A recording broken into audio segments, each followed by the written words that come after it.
So we want to do a couple quick things, and really we could probably spend 2 hours on this session. So we want to try and cover as much as we can. Obviously everyone in the room is in some capacity related to an inventory manager, an inventory specialist, or maybe you do just a handful of things within your RQ organization, but we want to cover a lot. The first piece, new features, settings, and security. We want to get into some inventory best practice, inventory counts, discounting, as well as a new neat function using the consignment module in RQ. And then finally some amazing reports that are going to deal with both RQ and XQ. So just to jump right in, new feature number one. I want to start with this because I want to start with something really good. You may have hopefully been in our product announcements yesterday, and you may have seen this new feature, the duplicate IMEI ESN fix. How many of you have struggled or had an issue where continually, I see some hands, your ESNs are being duplicated? If you were in the earlier keynote, you might have noticed the project retail group we worked with. This was a huge one for them. Not even just a simple setting in POS defaults under inventory company settings can eliminate this from happening. So if you have trouble with duplicate IMEIs being received in, this is a one-stop shop. Literally one click and your headaches go away. The second feature I want to get to is also relatively new, and that's the non-revenue product. So this is a great way for you guys to create a product, create a SKU that has no effect on your gross profit. So whether that's a shipping expense, whether that's a shipping charge to a customer that's going to be scraped, it's great for bill pay SKUs. It doesn't affect your profit, it doesn't affect your bottom line. It's money that you're collecting from a customer that you want to keep separate behind the scenes in RQ. So again, it doesn't affect your gross profit reporting. Great for collecting deposits, as I mentioned, fees. It's also great with the simplified bill pay. The setup for this function is much like any other product, a regular product or a non-stock, vendor rebate. Create it the same way through inventory new product. The one thing that we don't have yet today, and there's no import and there's not a master list for the non-revenue product. That's on the way, but for now it's just a one-stop setup, and we think that you probably likely won't have too many of these products.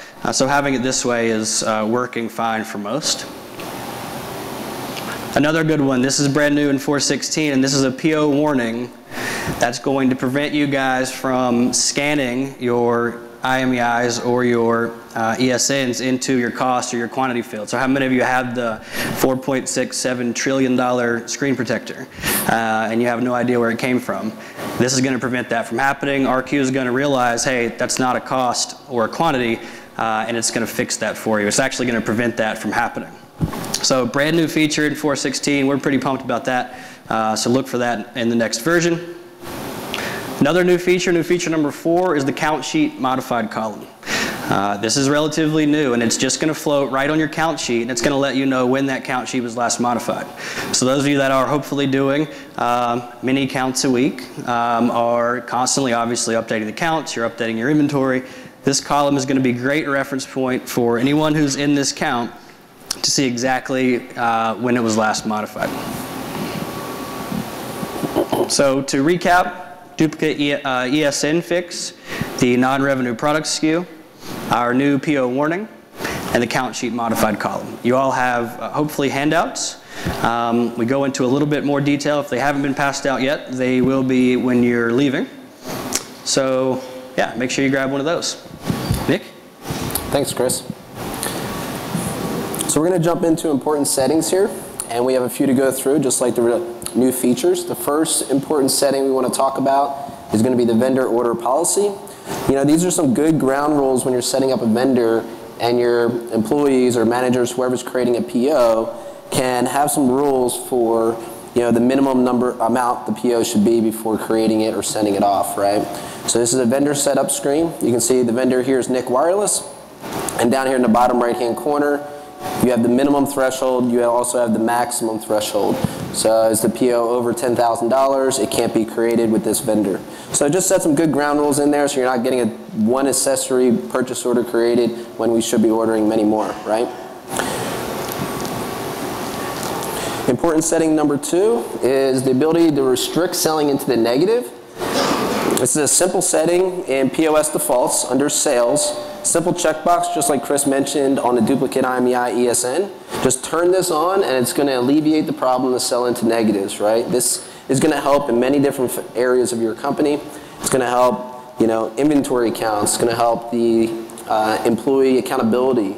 So if you don't have it, you can't sell it pretty much. So it's going to keep your inventory much cleaner. Simple checkbox, we love it. Important setting number 3, this is restrict the product RMA to original vendor. So a good feature to have so you don't waste that time. You guys only have a certain amount of time to send that product back to your vendor to get credit for it, right? So you don't want to accidentally send it back to the wrong vendor for a serialized product. They reject it and send it back. This is under settings inventory. Again, just another simple checkbox.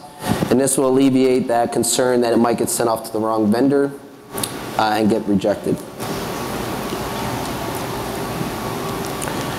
All right, cool. So important setting number 4, location types. It sounds really simple. It is really simple to set up. Many of you probably know this, but it's a huge part of inventory stocking, right? We have all these different stores out there. Some stores are tiny stores like you see in this image. Some are kiosks, store-in-store type of setup. Some are big, high volume stores with warehouses maybe in the back room. So you need to differentiate these stores on inventory levels, right? Some stores may carry 10 of something, 20 of something, where a small kiosk can only fit a few. So by doing inventory or location types, you can allocate these appropriately. And one nice feature that's coming in 4.16 is a column added to the min-max pricing reports. You can now see these location types, right? So you're doing your min-max pricing report, and you can clearly see this is store A, store B, store C, and etc. We love it. So to recap, we just covered the vendor order policy, selling into the negative, restrict RMA to the original vendor, and then the all simple location type setup. So moving right along, we're going to jump right into security settings. We don't have too many of these to cover, but how many people have seen you create a PO and this little window pops up and it says, are you sure you really want to complete this PO? Of course we do. We just filled it all in, right? So, and if you click no, it just puts it in a pending status. So we can alleviate this pop-up window with a simple security setting. And that setting is right here under complete purchase order. If you change the security role to autocomplete, if all the products have been received on that PO, it just completes. You just commit it, no pop-up window comes up. Just that little thing that just speeds up that process, right? Let's see, security setting number 2. This is receiving a purchase order, hiding the receive all button. Again, simple setting that can be done in security. It's under receive purchase order, and you just select the option for that individual security role to hide the receive all button. That way they have to scan each product and count the box, count the accessories, and make sure everything's there. They can't just hit receive all, and then next thing you know it, 1 or 2 are missing. On a similar note to that, when you're transferring something, and it's really easy because we scan the ESN IMEI and this transfer out, and they can just receive it all really quickly, but not really checking the box, right?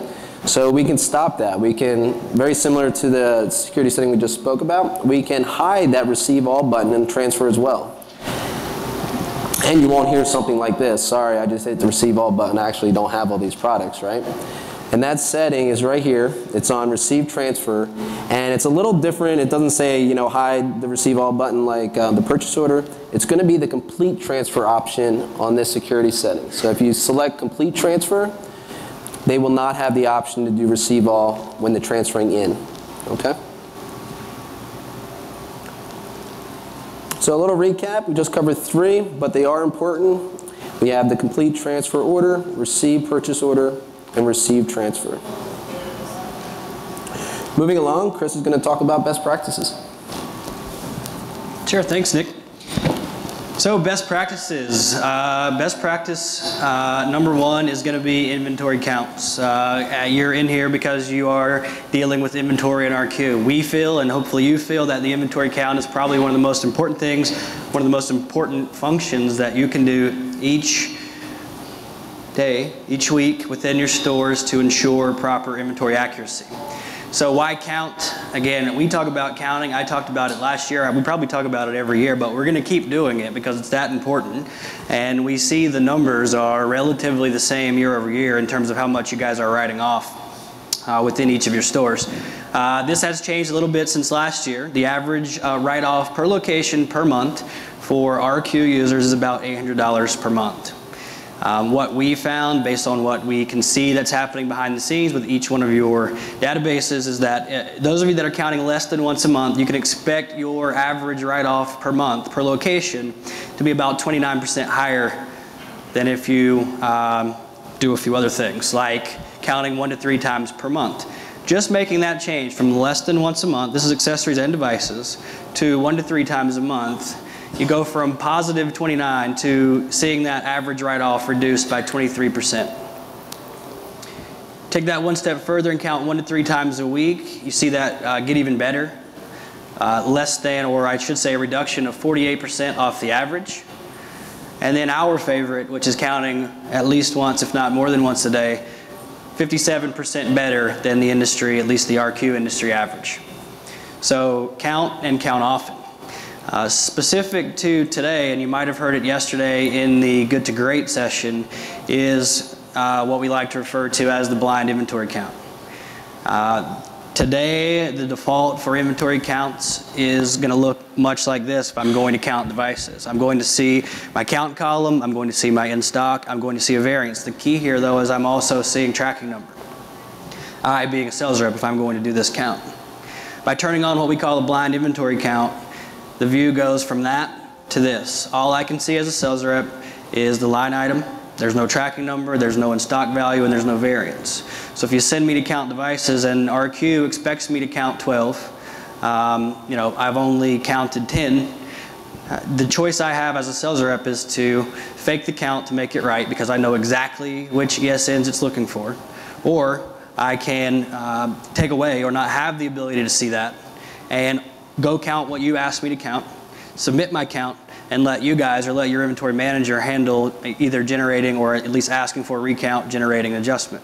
So it takes that level of manipulation away from the rep simply by turning on the blind inventory count.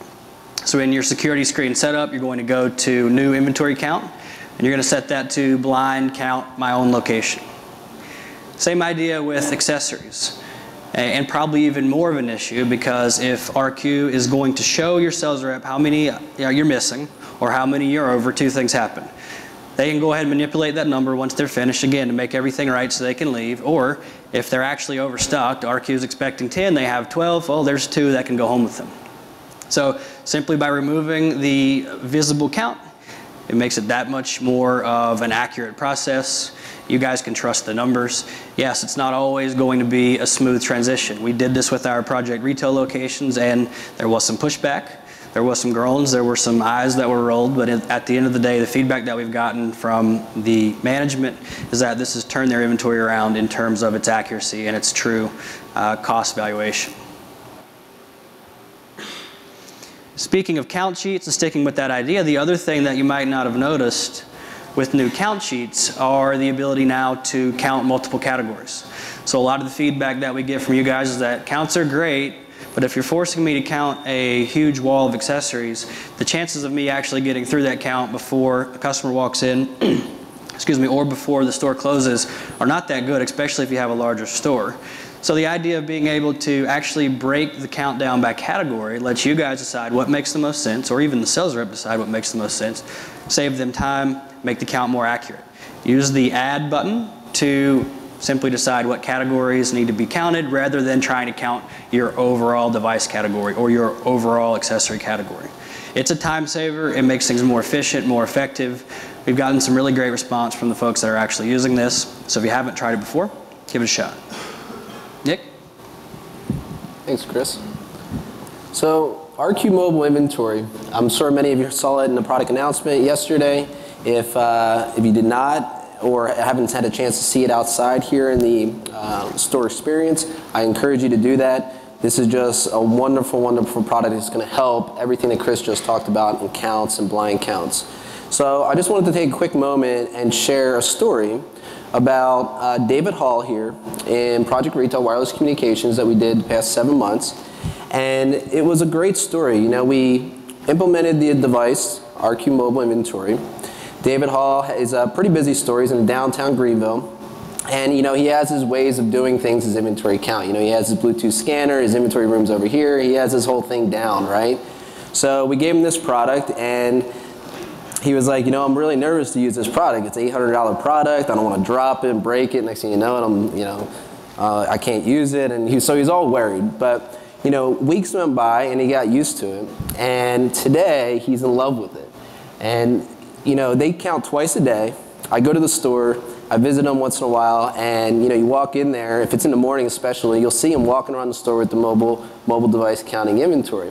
And now that you all know his face, and you've seen it in the Project Retail announcement, I swear if you meet him today, he probably has that device in his pocket. So check him out, and he can share a good story too. So he's in love with it today, and it was just a great experience. Chris? All right, so in the spirit of blind inventory counts, we would like to have a bit of a contest. The question for you guys is, who actually has blind inventory counts and uses that today? How many of you have been using blind inventory counts for more than 6 months? A year? 2 years? 3 years? All right, we have a winner here, the man here in the horizontal blue and white striped shirt. Keep your hand up, sir. If Garrett, you could come around and grab a business card from him. You've won a brand new iHeart Inventory Counts mug. We need a business card because our shipment of I Love Inventory Counts mugs did not arrive as it was supposed to. All right, so best practice number 2, discounting. Chris, did you have something you wanted to share? No, just go ahead. Well, thanks for asking, Chris. What's the big deal? The big deal about discounting, and we talked about it just a few minutes ago in Project Retail, is product costs, right? And everybody knows the product cost is going up, but we wanted to share with you some interesting findings that we found recently. If you compare the numbers from 2010 to 2013 on device cost, and this is all device costs, you know, the tablets now, notebooks, and so forth, we are up 33% in 3 years on device costs, right? Extremely important to keep under control. If you look at accessories from that same time period, we are up 107% on cost of accessories, and that's, you know, these Bluetooth headsets out there now, they're all expensive and stuff, and the days of giving free accessories away at random are pretty much over, right? So device cost and product cost is very, very important, and that's why we want to talk about discounting. Now, when we look at discounting, it's not just discounting and it's that simple, right? We all know that. It's a puzzle. And there's some key things that we need to consider when it comes to discounting. And that is, number 1, is the product discountable, right? Some are going to be discountable, some are not. It's just a clear fact. Some people just don't discount phones. We only discount accessories. Or we don't discount Bluetooth. You know, it's non-Bluetooth accessories. So that's just an easy standard that we need to do. And you need to set it up in our Q4 and check that box. The second thing is floor pricing. So if you allow discounting, you got to set up a floor pricing, right? So what is the floor pricing? Set it up and make it a clean, easy standard across your company and let your staff know. Let's say maybe it's $5 across the board on all accessories. All the employees know that, so there's no problem when it comes to discounting. So now that we're clear on the floor pricing, let's move on to the Max Paul discount. If we allow discounting on phones, this is going to help that employee go in that extra leeway if you're going to give them maybe $5, $10 depending on that subsidy of that product. And if you don't go that far and set it up in detail per product, at least set it up to 0. So when it goes through that PAL flow, they cannot go any further on that device. Sale price, right? We're all really busy and the inventory team is really busy. Let's make everyone's life easier and use the sale pricing on that SKU. We can preset it up and it can be for a certain period of time and then it expires and nobody has to manage it, right? The employees don't have to discount it and remember that a sale is on today. So we can preset it up in RQ and that discount will just trigger and expire if it's set up on the SKU level. Put all these things together, they really don't work without coupons because we implemented a floor price Maybe we have a Max Paul discount. We need the coupons to make discounting all work together. And they're really, really powerful. If you haven't checked out coupons, get in there and look at them. You can set up all these different criteria and rules to make sure that the coupons are used properly, right? Don't set up a coupon and say $20 off and they can do whatever they want. Set it something like, you buy 3 accessories and give you $20 off, right? Because I already have a rule in place that if you buy 1 accessory, I can give you $5 off, but if you buy 3, normally it would only be 15, but I have this coupon, I can give you 20, right? Another good example is you buy 2 phones and a tablet and an accessory, maybe $50 off. And that's what a coupon can do for you. So it goes above and beyond the rules of discounting and floor pricing and so forth. So they're huge, and we need to incorporate those. Now, with all this in play, and you discount something, and the sales rep discounts something, we really want to know why. And we want to know why in a meaningful way. So from the examples here that we show is the price match. Okay, we're going to price match something, but who are you price matching, right? The back office team is looking at these reports and they're saying, okay, everyone's discounting and these are the reasons why, but we really want to know why, all right? Who are we matching all the time that we need to reevaluate? It's a wrong price. Well, how do you know it's wrong, right? Give us a little explanation in there. And I'm speaking about the sales rep, when they're choosing that discount option, just more communication to the back office team. And then another good example is employee discounting. Clarify to them that it's once per month, right? It's not every time your buddy walks in the store, you can give them the employee discount. So you're just communicating a little more, making them a little lengthier, and you can do that in the reason codes. So to wrap up on discounting, it's really a team approach. We say it's a best practice, and it is a best practice. We'd like to see you guys use this, but everything has to work together to make discounting really powerful. So the team approach is one that I like to use. Moving right along to the consignment inventory is our best practice number 3, and we're going to wrap up with this one. And out of all the summit attendees this year, only 21% of you guys use the consignment inventory module. And we all know that we're putting live devices out there in our stores. We're putting cases on phones in the stores so customers can see. You're putting jam boxes in the stores and playing music, right? So the consignment model can help, consignment module can help that, and AT&T is mandating this in a lot of the stores, right? They want live devices in your stores so the customer can have a better experience, and for good reasons. So, there's a company in California, one of our clients, they have a bunch of stores, and we were talking to them recently, and they were telling us, we use the consignment inventory module, but we don't just put a device in there for that demo line, right? We put a device also has a SIM card, and we might have a case on it, and it has a mobile number. So they use that consignment module to track all of that to make it all organized and so forth. So some things to consider when it comes to consignment and the process of using it are these 3 things. The module itself, how to do inventory counts if you're using consignment, and the auto ordering report. So we're going to show just quickly some things on these areas to consider. So this is the new consignment, creating it and assigning it somewhere. And you're going to assign it to a store location. You're going to put your SKUs in there, and you don't have to change anything on the SKU, right? You already brought it in on a purchase order with an ESN IMEI. All you're doing is assigning it to this location, saving it, putting some notes. And this example is showing a phone, a SIM, and the mobile number would be in the notes maybe, okay? So we could also add, the case here, the jam box here. We just want to get it all in consignment and out of that real in stock. When you're doing counts, you can count consignment. So, for wireless communications, they count twice a day. It's a lot of counts. And then they count their accessories once a week. So the consignment might get counted once a month, right? Unless you notice maybe a phone disappears on the display. So you can separate this in your account and just count the consignment devices to make it cleaner. So if you don't know already, and I hope we all get really excited about this, we have this setting here. It's been here a while. And this is include consignment items in the auto ordering virtual quantity. So if you put stuff in consignment and you have this checkbox checked, then your auto ordering is going to be off because it's looking at your virtual quantity. So we want to uncheck this box immediately so your ordering is more accurate, okay?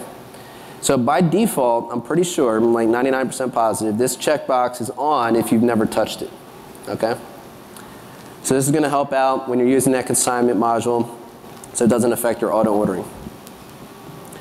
So we also have a question. Who uses the consignment module in here today? See some people, oh good. So I'm going to parlay to Chris here and see how long you guys have been using it. So let's say, who's been using the last 6 months? Who's been using the last year? Here's a question. Who uses the consignment module for demo phones? There we go. All right. Who's going on 3 years? 5 years? All right. We're dwindling down here. Let's see who's got the longest. Out of these 4 here, let's share. Sir in the green, how long have you been using it? Okay. Black shirt, gentlemen? 6. And we have someone over here. 5 years. All right. Well, we're going to all give you guys a mug, just like we did earlier. And yes, we love inventory counts. So best practices, recap real quick. We have inventory counts, discounting, huge, and the consignment inventory. Chris? Cool, thanks, Nick. So let's jump into our last area, and that's going to be reporting. We like to refer to it as amazing reports. And the first one, kind of sticking with Nick's theme on ordering, on store types, on consignment, is going to be the min-max pricing report. Now we know, hopefully you've heard of this report before. It's very useful. It does all of your min-max calculations. It does all of your pricing.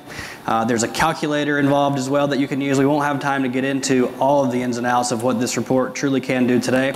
If you have any questions about how to use it in terms of everything it can do, certainly speak with us and we will help you with that. I want to focus on a couple specific areas today with the time that we have. The first thing is that, as I mentioned before, the report's going to let you manually create min and max based on your own instinct, based on your own experience, your Excel sheet, spreadsheet maybe. But the other piece, upper left-hand corner, that's where the min-max calculator comes in. That will actually help you to understand, based on your own store's sales history, based on a lead time, based on a reorder point, how much product, based on a min and max, you should always have within each store. That's where the store type comes in. If you want to order for a warehouse, if you want to set min-max for your kiosk, for your inline store, you can do all of that with this min-max price report. One thing that's sometimes hidden, and I try to work this in every year, just for those of you that are new to RQ or at least new to this session, and that's a special right click that hides within this min-max pricing adjustment report. You right click on any one of these products, you're going to get a box that looks just like this. What's this going to do? It's going to show you sales history for that product. Last 30 days, last 7 days, same period last year, and year to date. This is great because of a lot of, way too many times I've talked to you guys, you say, I love the min-max report, I like inputting the min-max there, but I really have to pop out a sales history report to be able to really get an idea of how I want to set those up. Use this right click, great shortcut, great time saver. Use the min-max report to then place and use the auto ordering report. Speaking of auto ordering, if you're not using the auto order report, which hopefully you all are, if you're not already using one of our great VMI partners, the auto order report can be used for everybody in the room, whether you want to use even min-max or not, and I'll show you what I'm talking about. The auto order report really has the ability to save you a lot of time. If you think back to it, and if you've never seen it before, based on a min-max, whether we want to truly use the min-max or not, when we run this auto order report for a certain product, accessory, or device, for a certain vendor, this needed column, the white column in the center, is what RQ is essentially suggesting that I order. What a lot of people don't realize you can do is use this report. You can export this to Excel. You can take that needed column in Excel and manipulate that however you want. And then we can use the import button on the auto order report to essentially preload as many purchase orders as we want. So the alternative to this is the manual way. Purchase order, new purchase order, add all of my products.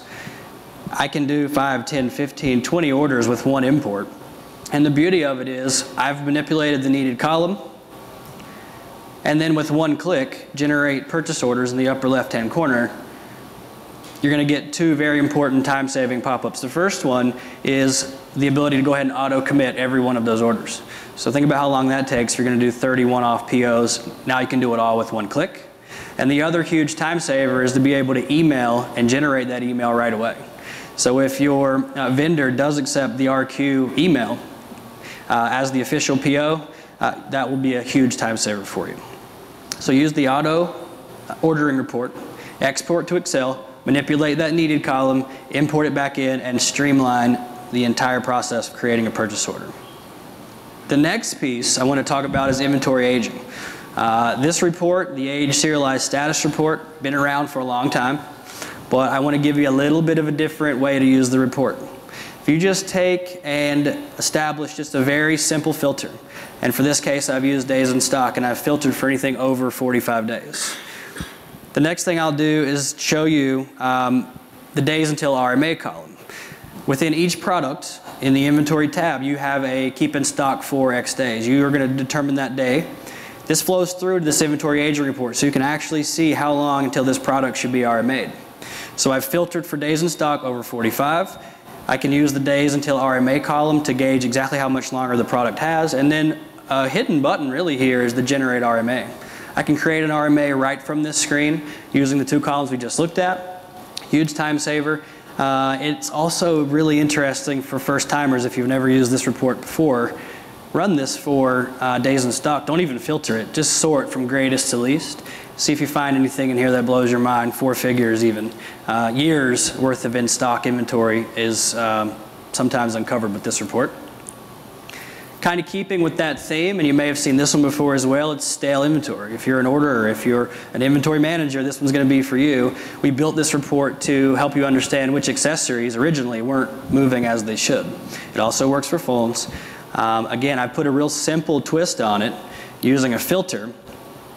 Show me all products for one store or for the region, district, the whole company that sold less than 25 in any given month. Add another filter, over 50 in stock. If we haven't sold any in the last month, or less than 25, these happen to all be 0, why do we still have over 50 on hand at this particular store? Obviously that's tying up cash flow. The inventory cost valuation is wrong. You're probably not counting this inventory one way or another. It needs to be investigated. We like to use the stale inventory report to really serve as a red flag report for stale inventory. So additional reports is BI, and we have some exciting BI stuff this year, right?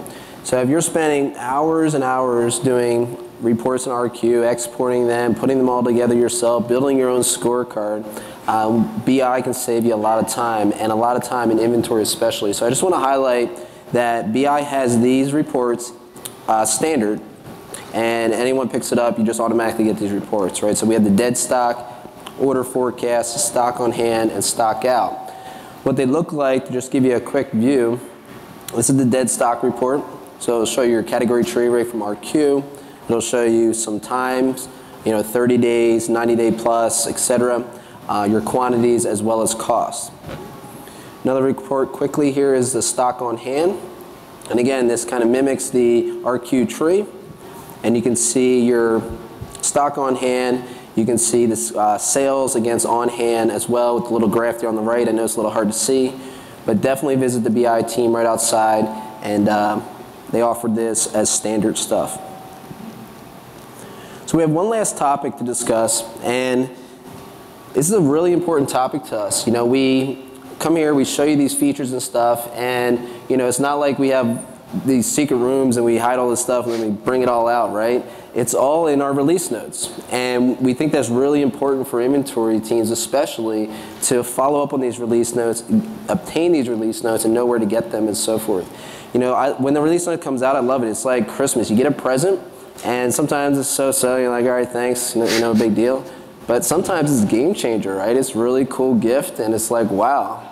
So even as something small like the duplicate IMEI ESN, it's really cool to have, and if you maybe want to come here and not read the release notes, you may not never know, right? So it's not just, when we talk about release notes though, it's not just RQ. So a lot of individuals here use XQ, use BI, they all have release notes, okay? So I'm just going to take a minute to show you where those release notes can be found quick and easy. So in RQ, if you click on support up here in the right-hand corner, and you click on About RQ4, it'll pull up a screen that looks like this, okay?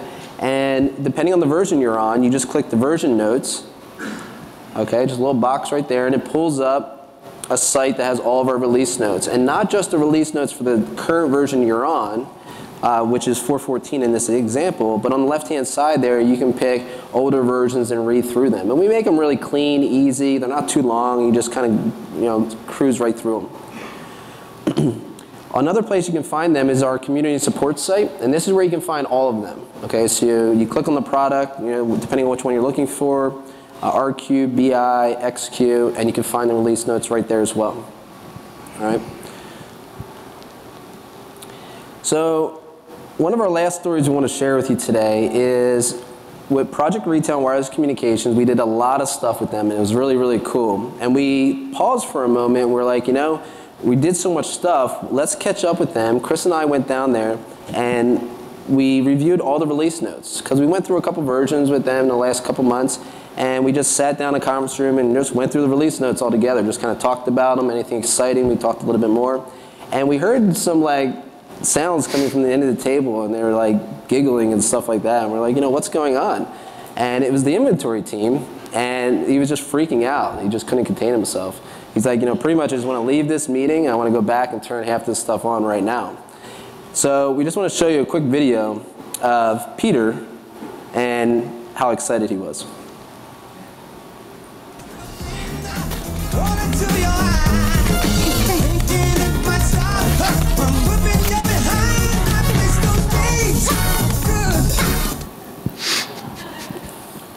So we were really excited about it. It was cool. Enjoy the rest of your day. Thanks for coming again.